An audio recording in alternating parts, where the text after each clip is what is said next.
Philippe Fontaine-Vive, vous êtes à un autre niveau, vous êtes au niveau européen.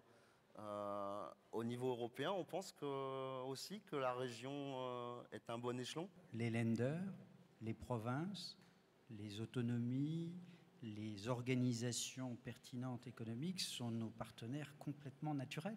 On fait ça depuis 56 ans.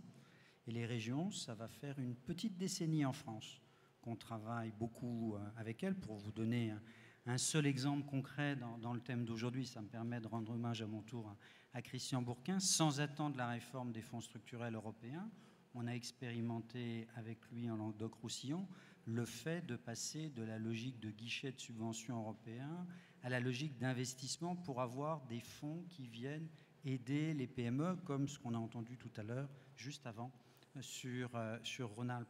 Donc ça veut dire que le terrain d'expérimentation, comme l'a dit le ministre à l'instant, on l'a expérimenté sur les transports avec l'Alsace. TGVS, on l'a financé avec la région. Ici, on le fait sur les PME. On va le faire sur la transition énergétique et écologique. Mais pour le faire en région, et c'était peut-être le sens de votre question, on doit avoir un réseau régional, et on a la chance d'avoir le réseau régional de la Caisse des dépôts et conciliation. Et donc on va faire œuvre commune avec les régions pour qu'elles soient vraiment les pilotes du développement économique et l'innovation.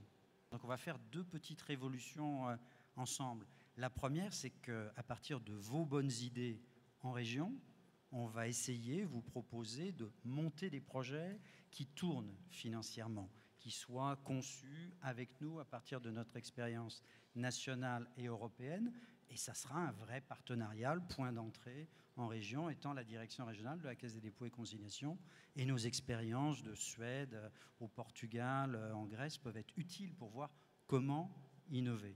Et la deuxième petite révolution qui pour moi est très importante, c'est qu'on est en train de nous dire inventer un plan d'investissement de 300 milliards d'euros en Europe, que vous connaissez maintenant sous le nom de plan Juncker.